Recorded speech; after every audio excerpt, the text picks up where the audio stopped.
Hey everybody, my name is Marcus Stone, and in this video you will learn how you can easily add your card in, or how we can activate the card in Revolut. So let's start. First, what you want to do is just click here on cards, and you're gonna see it here. You're gonna be in this button, right? And you're gonna see already got a card linked here.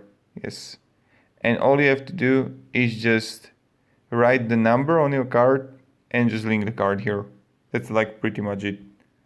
And that's it. So yeah.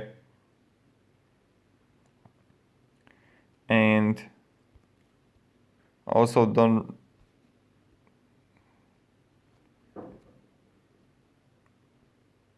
if you have any questions, ask me down below in the comments. I recommend adding also spending limit for your Revolut card. That's pretty much good if you got it stolen or something.